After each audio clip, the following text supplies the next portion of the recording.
মই থুলমূলকৈ এটাই কথা ক'ব বিচাৰোঁ। আজি SCKSৰ লগত আমাৰ ঋষভ কলিতা সদৌ অসম চাহ কৰ্মচাৰী সংঘৰ সাধাৰণ সম্পাদক আৰু আমাৰ প্ৰেচিডেণ্ট টিংৰাই শাখাৰ আছিলে আৰু আমাৰ মেম্বাৰখিনি আছিলে SCKSৰ গাৰ্ডেন ইউনিট। খুব ধুনীয়া আলোচনা হ'ল।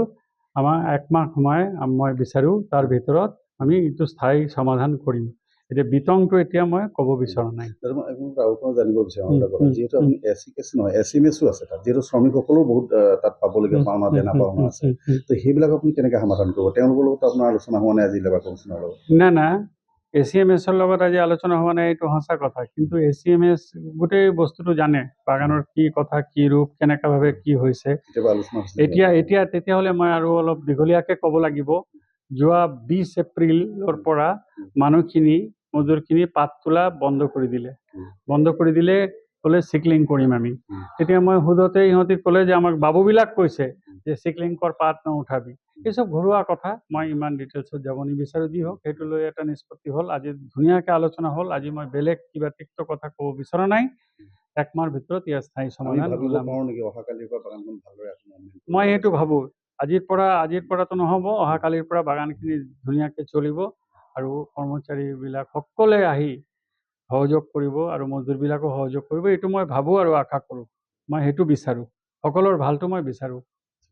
কাৰণ এইটো বাগানত আগে শনিবাৰে এণ্ডিং হ'লে সোমবাৰে মই দৰমহা দিছিলোঁ, ময়ে আছিলোঁ।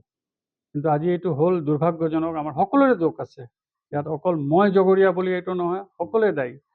কৰ্মচাৰীবিলাক দায়ী, মজদুৰবিলাক দায়ী, মই দায়ী। প্ৰথম মই নিজৰ কথা কৈছোঁ, মই দায়ী। নিশ্চয় মই ঠিকভাৱে ল'ব পৰা নাই, নহ'লে এনেকৈ হ'ব নালাগে। মই ধন্যবাদ জনাইছোঁ সদৌ অসম চাহ কৰ্মচাৰী সংঘক। এইবিলাক আমাৰ কথাটো বুজিলে, শুনিলে আৰু একমাহ সময় মই বিচাৰিলোঁ, সেইটো এইবিলাক সহযোগিতা কৰিছে। আমি যোৱা 26 ফেব্ৰুৱাৰী তাৰিখে জিলা আয়ুক্তক এটা দাবী জনাইছিলোঁ অচিতপুৰ চাহ বাগিচাখনৰ কাৰণে। বাগিচাখনৰ আমি তিনিটা দাবী আছিলে যে বাগিচাখনৰ একদম অচল অৱস্থা, তাত কোনো মেনেজমেণ্ট নাই। গতিকে আমি বাগিচাখনৰ এটা প্ৰপাৰ মেনেজমেণ্ট আমি বিচাৰিছিলোঁ। দ্বিতীয়তে বাগিচাখনৰ যিটো আপোনাৰ কণ্ডিশ্যন, ডেলিভাৰী কণ্ডিশ্যন কুঁৱলী গৈছে, একেবাৰে চাহগছ আপোনাৰ বৰগছ হ'লগৈ। সেই কণ্ডিশ্যনটোৰ পৰা আমি মুক্ত পাব বিচাৰিছিলোঁ। আৰু 2 নম্বৰতে আমাৰ শ্ৰমিক কৰ্মচাৰী যিসকল আছে, তেওঁলোকৰ বহু বছৰ ধৰি মাহ ধৰি আপোনাৰ দৰমহা পাতি নাই, ৰেচন নাই, চিকিৎসা নাই। গতিকে সেই গোটেই কথাখিনি সম্পৰ্কত আমি জিলা আয়ুক্ত মহোদয়ৰ আমি এটা ইণ্টাৰভিউ বিচাৰিছিলোঁ আৰু আমি 12 তাৰিখৰ পৰা এটা আন্দোলন কাৰ্যসূচী ঘোষণা কৰিছিলোঁ। সেই মৰ্মে আজি সহকাৰী শ্ৰমিকসকলে আমাক নিমন্ত্ৰণ জনালে, আলোচনা হ'ল। আলোচনা ভিত্তিত এটা সিদ্ধান্ত হ'ল যে অচিতপুৰ বাগিচাৰ যিগৰাকী মালিক অচিত বাগচি, তেখেতে এটা কমিটমেণ্ট কৰিছে আজি আমাক চৰকাৰৰ বিভাগীয় কৰ্তৃপক্ষৰ ওচৰত, যে তেখেতে এমাহৰ ভিতৰত বাগিচাখনত এটা সুস্থ পৰিৱেশ আনিব আৰু এটা স্থায়ী সমাধান কৰিব তেখেতে।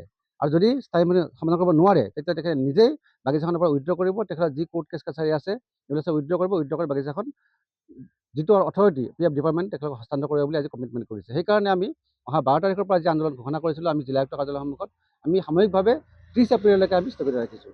আমি যিটো সময়ত বিভিন্ন চাহ বাগিচা, অসমৰ চাহ বাগিচাৰ লাইনবিলাক পকীপথ বনোৱা হৈছে, তেওঁলোকৰ লেট্ৰিন বাথৰুমৰ কথা চিন্তা কৰা হৈছে, ধুনীয়াকৈ বনাইছে, তেনেস্থলত কিন্তু অচিতপুৰ চাহ বাগিচা জৰাজীৰ্ণ অৱস্থা। গতিকে আমাৰ জৰিয়তে মাননীয় মুখ্যমন্ত্ৰীগৰাকীক কি আহ্বান জনাব?